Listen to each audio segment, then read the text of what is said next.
Welcome to TradersArmy.com, defending your right to build wealth and preserve capital for generations to come.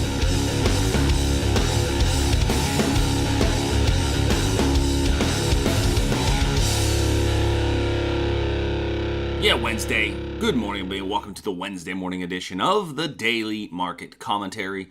I'm your host, Chuck Fulkerson. Everybody had an amazing trading day yesterday. We're going to do what we do each and every day, take a look at the futures markets from an educational perspective, identifying potential breakouts and reversal ideas. So let's go ahead and dive right in. If you're new to the video, do me a favor, click that subscribe button so you get the alerts and hit that notification bell so that you really do get the alerts and then you know when we put the new video up. Let's dive in. So last night we had a live trading room session for TradersArmy.com subscribers. So there may be a few lines on here that were not on yesterday's daily market commentary, but we've rallied up into our 4-hour/daily area of supply. I'm using this area as an example of, we've come into a supply zone. Our bigger picture trend is up. If you are considering a hedge on some of your long equity positions, it looks like a decent time to do so. One of the things that we spoke about yesterday in the live trade room was some ways to hedge some of your larger time frame positions in case we get a little bit of a pullback off of some of these 4-hour and daily supply areas that we've moved up into the S&P as well as the NASDAQ and the Russell, with volatility being where it is now. As far as a short intraday trade, we've got our hourly level here. However, the basing before the level, we've hit it 1, 2, 3, 4, 5, 6 candlesticks. Very little movement out of this level since it was hit, and so usually that's a fairly weak sign when we have a lot of basing in front of one of these areas. The weakness that creates is something that will oftentimes make people a little bit more cautious about actually taking the short. Now, I will say this, for those of you that don't trade, we're currently trading at about 28.82. If you just trade you get rid of the Globex session, we're going to be showing a gap up into supply. So there is a chance that we will come down on the open out of this level, as gapping up into supply is oftentimes an opportunity to fade a gap.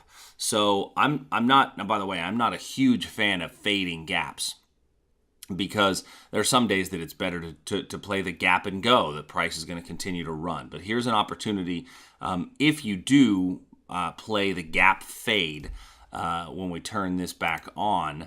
If you're not in the short at this moment, then one of the things that you may want to consider doing is, how do I play a faded gap? And you could just play the gap fade by getting short if it comes below maybe 28.78, right? Allow it to start to make a move down and then get short to allow you to play the gap, which would get you somewhere back into here for a small short-term day trade. Now, there's also the chance that prices are going to continue to rally higher, which is really ultimately the better thing, right? We would believe that we've got a better chance of price continuing to go up because our 4-hour is still indeed very strong. Ultimately, I think that we are a little bit, we've seen a little bit of extended move in that 4-hour chart, and I think that we could get a little bit of a pullback, but ultimately, even a pullback into this range here would be ideal. NASDAQ, very much similar in the NASDAQ. We're coming up to our 15-minute NASDAQ level of supply above us. I'm actually going to, leave it in place, just the numbers here, once again, in case you wanted to take that play the fade. For those of you that are looking at playing the fade, we set a little level in here for a potential reversal going forward for later if price does indeed move down into this region. Crude oil is continuing that march higher. We are getting a little bit of a rollover in the overnight hours. we need a little bit of a deeper rollover in order for a chance to get long. And so that's kind of what we're still waiting on, is a better rollover into a quality area of demand. But I'm not trying to short this thing, because then I'm really going against a strong 4-hour trend. Is it overextended? Yep. Is it, almost a parabolic move up? Yep. I'm still not willing to short it. Let's let price come back down into a quality area of demand as a chance to get long. In gold, we identify this little pivot area here. Actually, one of our members found this one last night, where we talked a little bit about it. So a little level up above us in gold, where we may see a bit of a reversal, and then I think there's a chance that we break down below this low, because we are getting lower swing lows and lower swing highs. And, we had talked about the potential for those that trade the candle-to-candle style. Let me fix my candles here. I zoomed in the wrong way. Sometimes the zooming feature on this platform can be a little wonky. For those that trade the candle-to-candle style, we had talked about the chance to get short after a new printed 4-hour low on a candlestick, and we actually wound up. I was looking at this candlestick, saying if we get lower than this candlestick's low last night when we were in the live trade room, and our next candle actually did not give us a lower low. It actually gave us a higher high, and then the next candle gave us another higher high and a slightly lower low. So that's really tough to get short on that until I get a definitive lower low. All right, next, let's look at our bond market. So yesterday we talked about a potential breakdown in the bonds off of all this basing. This is tough basing to take a breakout in, because sometimes you'll see price go one way then the other, but it did break out down to the opposing area here.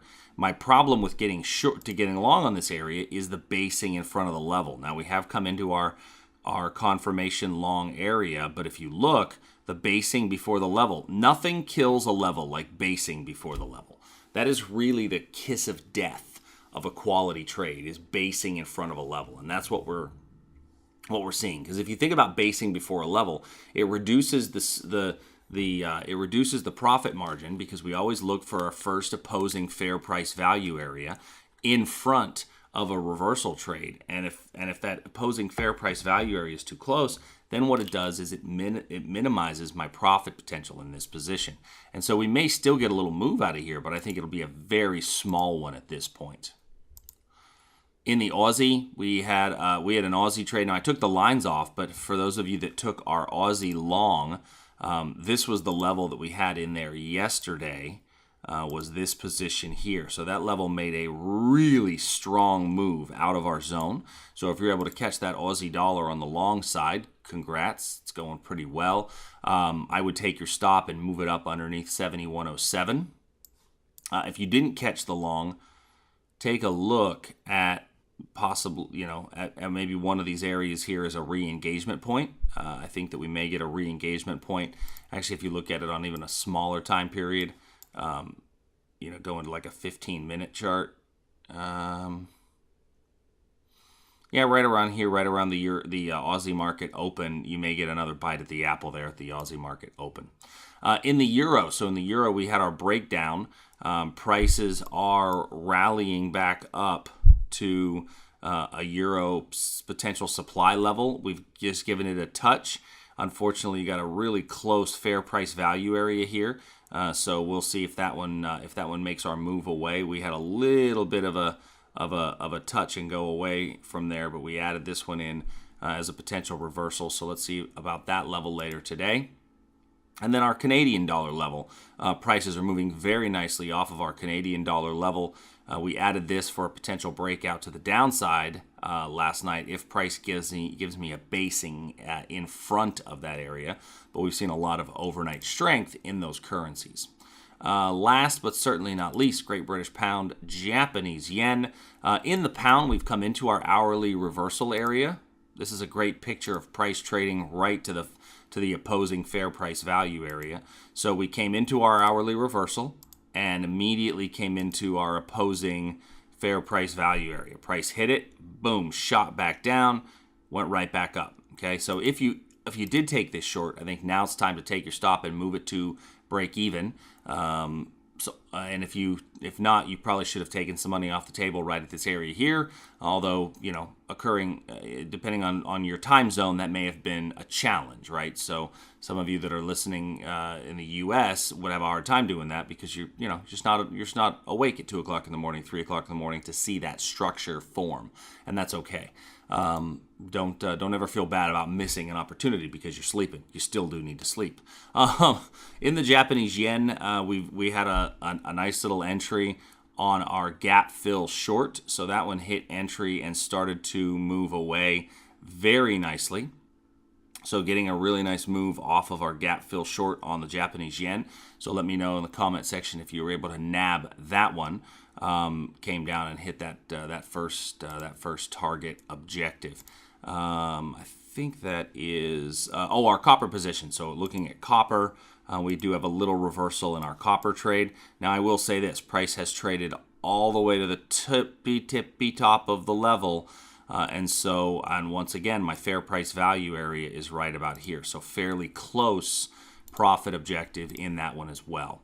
So, today is a good opportunity to maybe take a learn and see, is there a chance to play the gap fade or do I play the gap and go? Because we're definitely going to have a gap in the U.S. equity markets.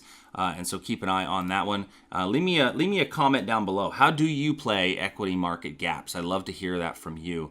How do you play equity market gaps? I think it's good to know what each person does a little bit differently on those. But until tomorrow, I hope you guys all have a great trading day, and I will talk to you soon.